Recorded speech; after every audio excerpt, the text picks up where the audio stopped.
buli member wa parliament ayingira wano kyotandikirako kwe kukwata constitution mukono gwo ogwa ddyo n'olayira nti ngenda kulwanirira constitution yeno buli ayingira wano. Kyembadde muza speaker tuwulya gavumenti oba tusobola okutula wano nga constitution eri mu kumenyebwa.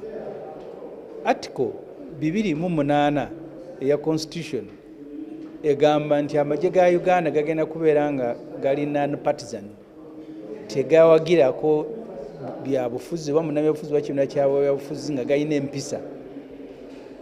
Era article y'emu egamba nti amagye ga Uganda gagenda kubanga nga gafugibwa civilian, gafugibwa abakulembeze abalonde. General Muhoozi Kainerugaba yalangiridde ebintu bibiri nga bikulu nnyo mu kubeerawo kwa constitution mu Uganda.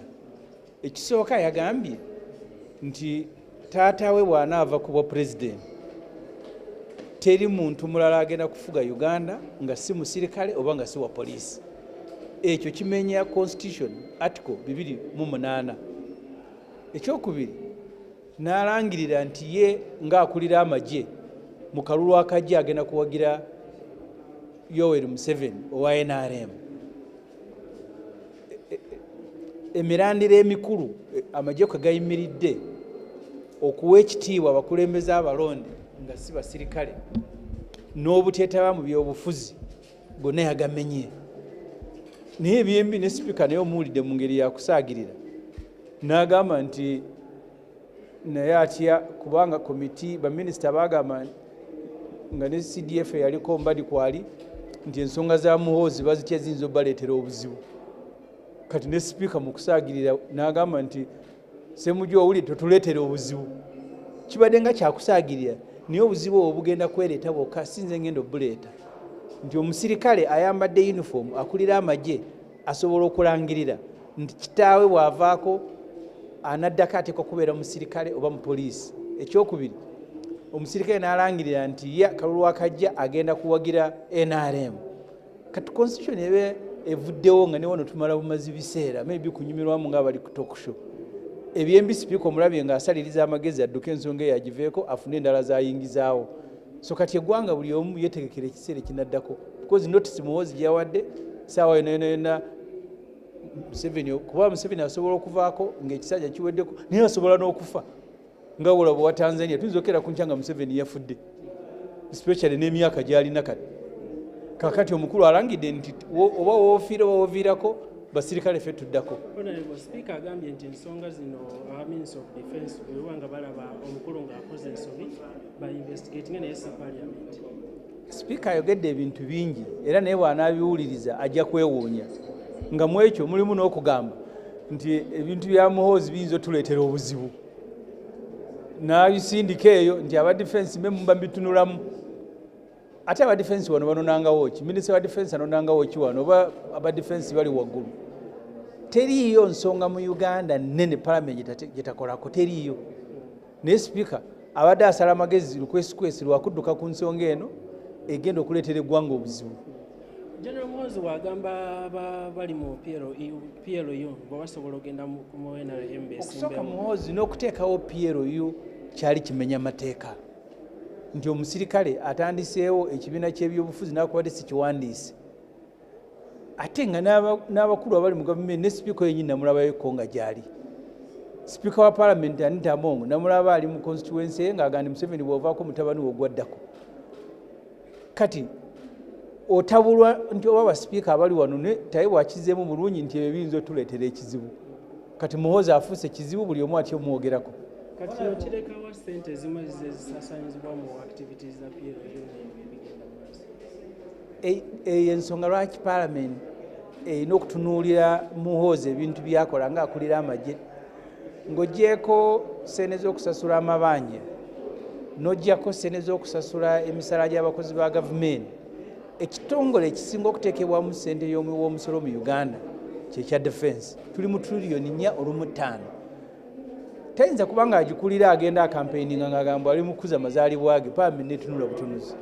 Si abantu bajja wano nga balina ebifo mu gavumenti nga byamakulu ne babifuula byakuzanyirira. Oboth minisita wa defense yakoze omukolo mu constituency ye Tororo n'ayita Muhoozi Kainerugaba gw'ateeka okusupervisinga ng'omugenyi omukulu. Yabadde ayise ne Nabbanja n'atajja n'asindika Nakadaama deputy prime minister n'ayimirira ku muzindaalo n'agamba ssebo Muhoozi omugenyi omukulu jangu oyogereko eri abantu abali mu NRM mube emitwe gikyakola nga gwe oli minisita wa defense. Kiringa nga headmaster bw'oyita omwana w'essomero oba prefect nti ajja abeera omugenyi omukulu ku mukolo gwo. Kati awo we tutuuse Oboth yayise Muhoozi Kainerugaba junior we senior amulinaanye nga ye mugenyi omukulu ku mukolo gwa Oboth era kati awo bw'ogamba bagende banoonyereze nga babadde wali bakuba saluti. Nakadaama ye yayise Muhoozi okuwogera prime minister n'ayita omusirikale. Muhoozi mu ranka ya gavumenti nange ali wansi wange tosobola kumpita ku mukolo nga ye mugenyi omukulu n'enzija ne bo baataddemu amakooti n'amaboarding ne bagenda. Thank you very much. Mr. Speaker, when we were being sworn in, we all made an undertaking to defend the Constitution. And then we prayed. Mr. Speaker, Article 208 of the Constitution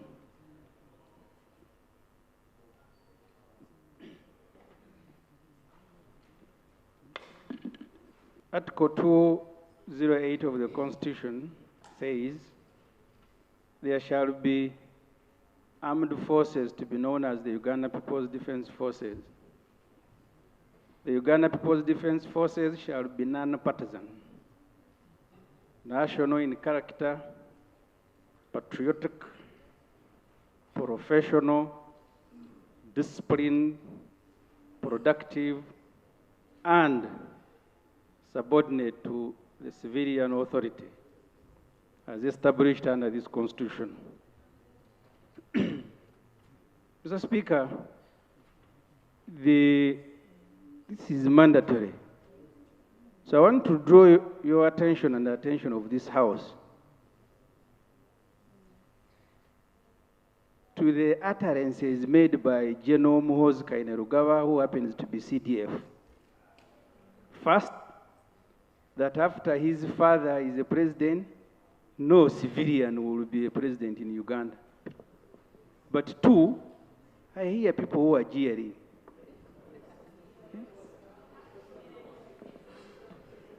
Two, that as a CDF, he has now endorsed the NRM chairman for the next presidential elections. These two issues go against the core principles of this Constitution, that a CDF, a military officer, is endorsing a candidate of a political party. But two is also issuing threats that no civilian will be a president after his father. So the procedural issue I am raising, Mr. Speaker, that the army will not allow, is whether the Minister of Defense must not be asked to account for these statements. We have UPDF officers who are here. Most of the time, they are be quiet. They fear to tarnish the name of UPDF. But there is one who consistently breaking all the limitations in the Constitution. So, Mr. Speaker, the procedural issue, because we took the same oath. You remember, even before you became a deputy speaker, we all took the same oath and made an undertaking. We shall protect the Constitution. The constitutional order is being overthrown when we are looking on.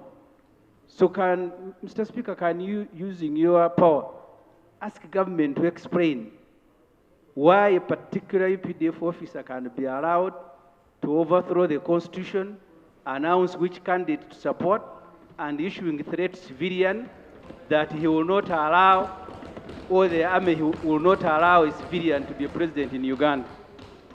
Thank you.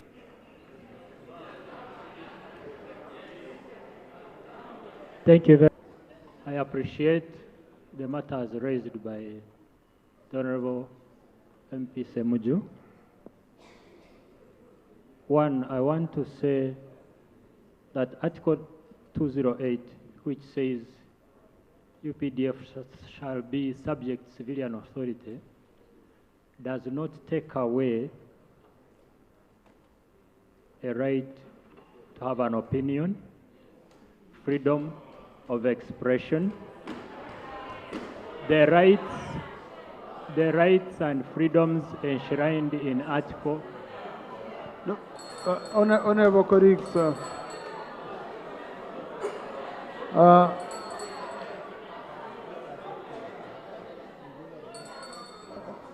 honorable colleagues, here we receive opinions.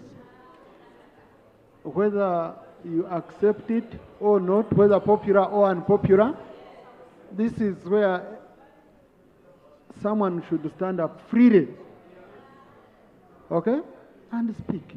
So let's give the Attorney General a chance. He submits, then you can rebuttal. Yes, but now if you don't want him to speak, if you don't want him to express his opinion, and you remember a honorable member has asked me that I should ask government, and I've asked government. This is the chief advisor of government. Where else would I go? So please, Honorable Attorney General, complete your point. Chapter 4 of the Constitution is one in which the Bill of Rights is enshrined. And at no time does the Constitution tell us that Article 208 ousts Chapter 4 of the Constitution. Being a military man does not put you outside the ambit of Chapter 4 of the Constitution. You retain the right to express yourself. You retain the right to form an opinion. It would be different. It would be different if he was ferrying ballot papers and voter materials for a particular party. And even then, if he has to do it for security purposes under the circumstances, each case would be adjudged based on its facts. I beg to submit. Since we allowed the Attorney General, we can also hear from the Shadow Attorney General. Thank you, Right Honourable Speaker. All along I thought I went to the same law school with my Ireland friend until today.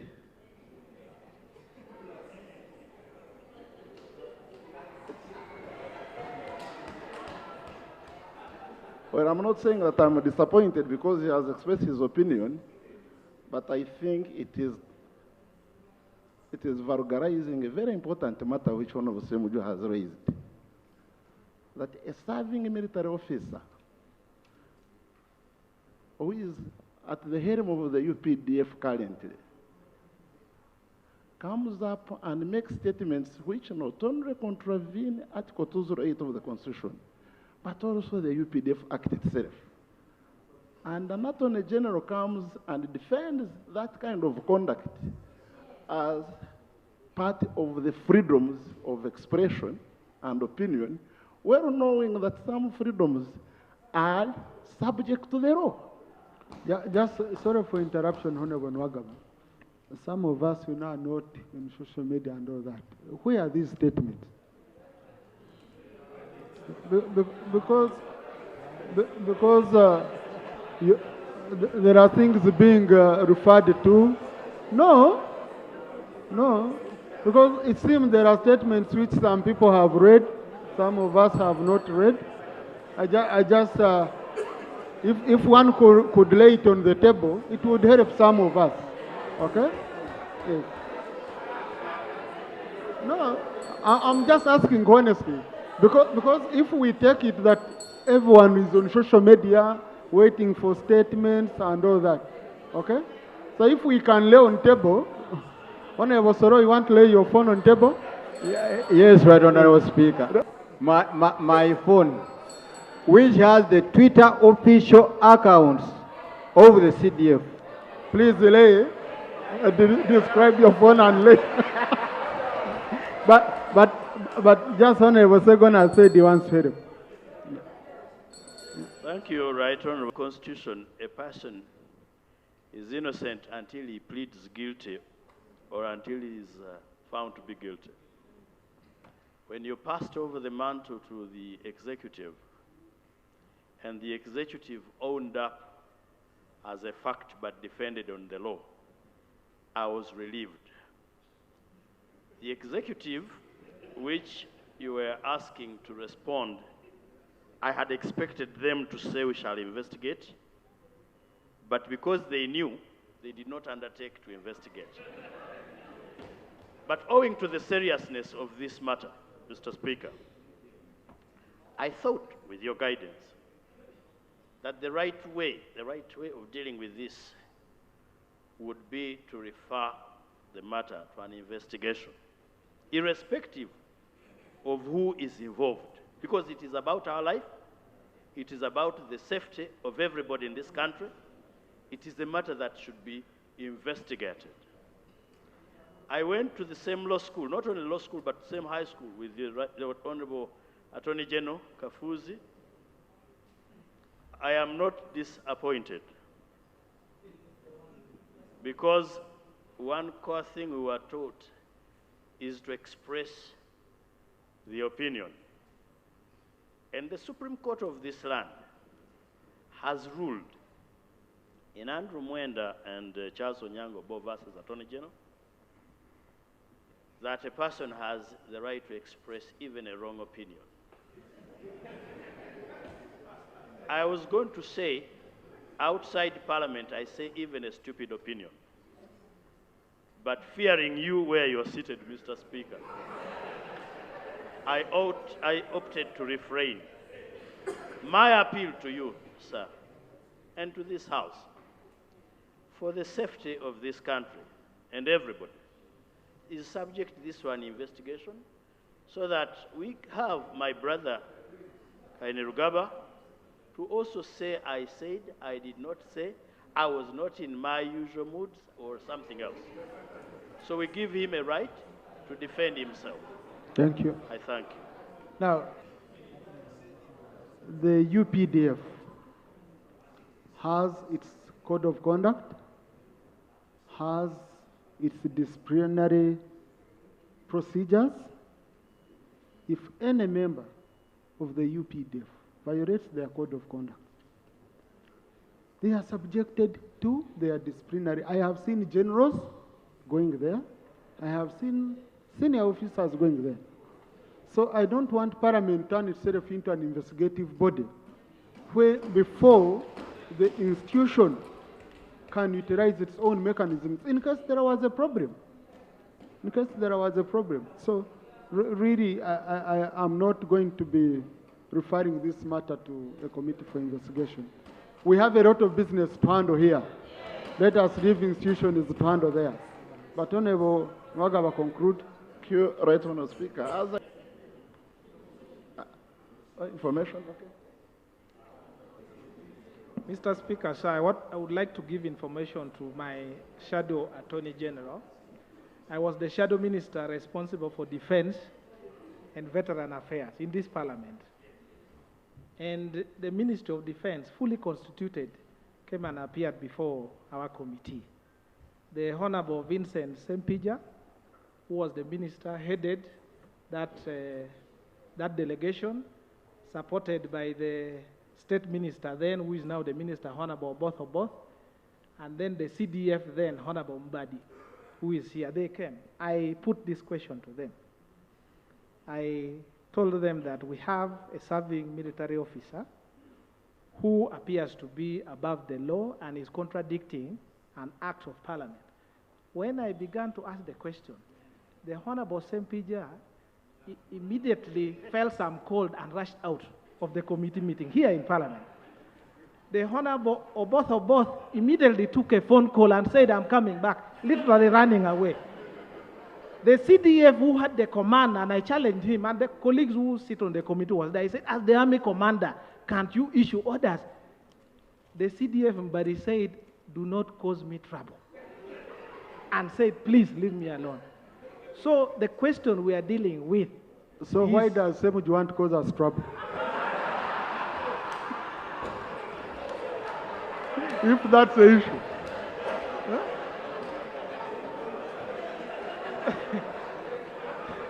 So, Mr. Speaker, so first I want to give that information, but now, Mr. Speaker, you also see that the trouble wants to come to you. No, but the issue I now. hope Honorable Ssemujju has heard. Yeah, you've given him good advice.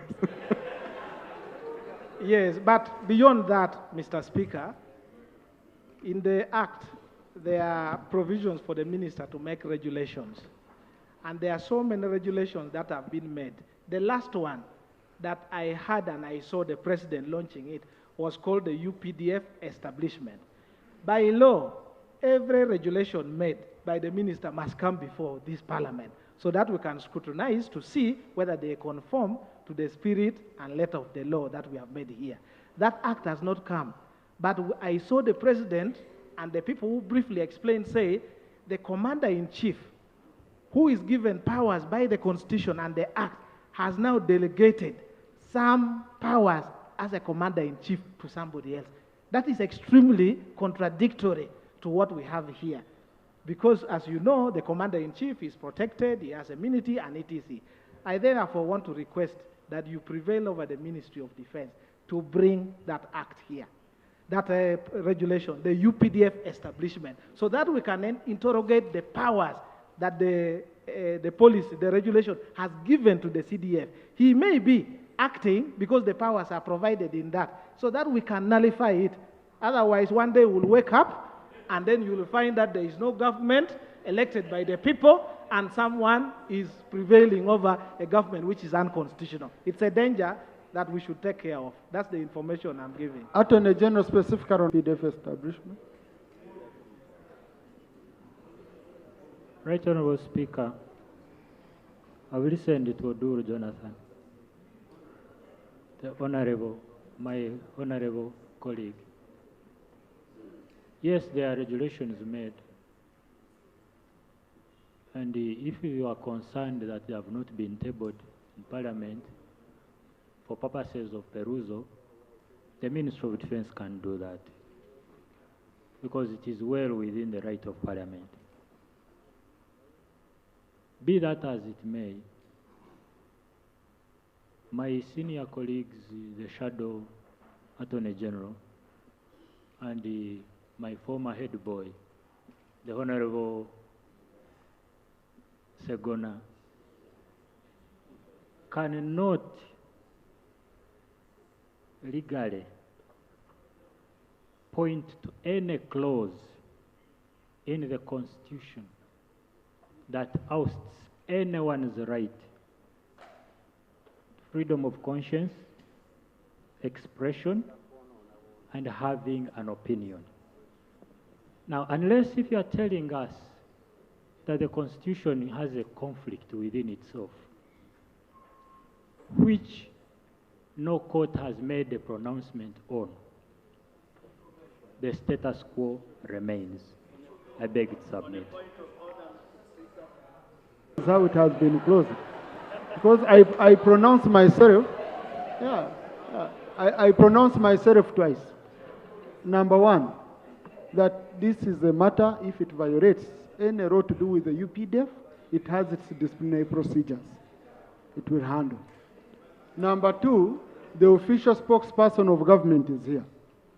Okay? Official spokesperson. Is this a government statement? An official statement of government? Thank you very much, Right Honourable Speaker. Thank you very much, Right Honourable Speaker. And thank you, Honourable Ssemujju, for raising the issue. In the government, there is a formal way government officers communicate for that to be an official communication of government. For instance, I speak for government, but I cannot just be at a party and we are conversing and then you take my conversation to be government policy and so forth. So what General Muhoozi Kainerugaba commented was just a casual comment,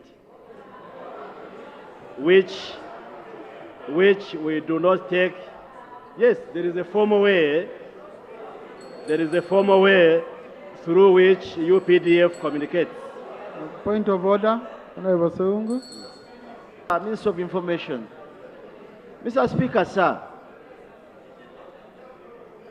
on the front bench here, the front bench, it's only one person who is appointed the minister basing on his qualification. That's the Attorney General. And the reason why it's given that kind of attention is because it's going to be a legal advisor of government. Here we are. You, Mr. Speaker, you have stated already that you cannot make a determination in this House because UPDF has its own administrative structure. Now here we're having a Minister of Information still confirming that same illegality, mischief, that when you say that you have a method of communication as government, and one of your government officials goes out of the method of communication, it becomes illegal. So we have seen sons of first presidents. Obote's son is here. Your point of Tito order, Okello's Honorable. son is here. So the point of order I'm raising, is it in order, Mr. Speaker, for the Minister of Information, who is on the floor, who could come in to give a better remedy that can change and solve the mischief we are seeing, to continue giving it more appetizers on the floor of Parliament. We have seen many members of Parliament who have praised the government, Museveni and his son, and they have lost here. You know what's happening to Atibu Katoto? He was ever shouting here, singing every song about NRM. Where he's looking for Museveni, he can't get him. Gandhi asked Katoto Atibu. Honorable, your point of So order. is he in order Thank you. to continue Thank you. misbehaving because of the things Thank you. he's only got Thank you. here?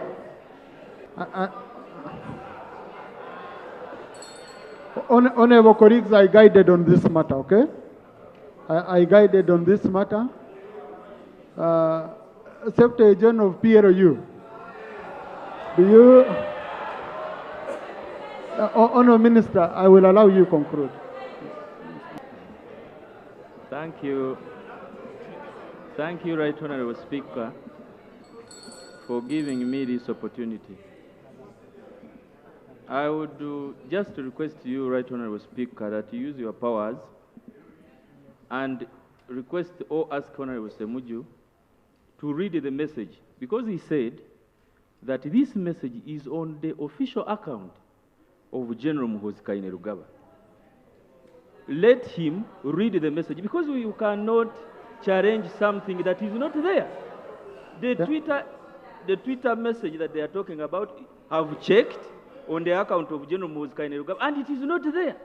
So why should we really waste our time on something that is not on the account of General Muhoozi Kainerugaba? Now, honorable colleagues, for the UPDF, let's close it from here. Let's close it from here. Honorable Fidra. Huh? Yes, Honorable Do. Point of privilege. Right Honorable Stage, as a member of Parliament and Parliament as an institution, we have, in support of our work, people who are recruited to give the best technical support that they have and they can to this Parliament to function properly. That includes supporting me as a member of Parliament, whether on research or any guidance that is required. I am concerned, and deeply as such, by, I'm going to use about 4 words to describe, and I request that members bear with me.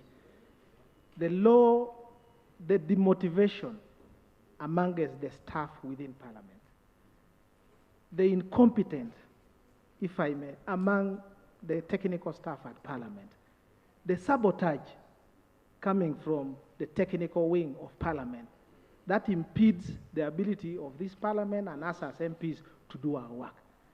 I will refer you, if you look at the quality of the reports that are coming up, sometimes we have had issues, just reports, you'll find a problem. And you wonder, who are these technical officers who make these reports? If you go to offices, you find people who seem not even to understand their roles within this parliament.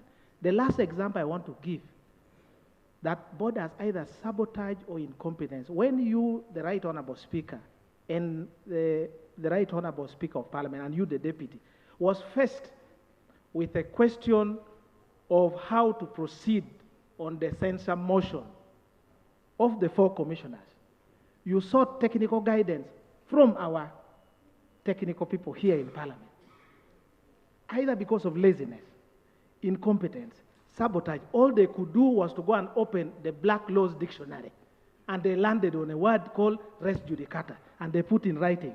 And then they said, go and tell Parliament that this matter is res judicata.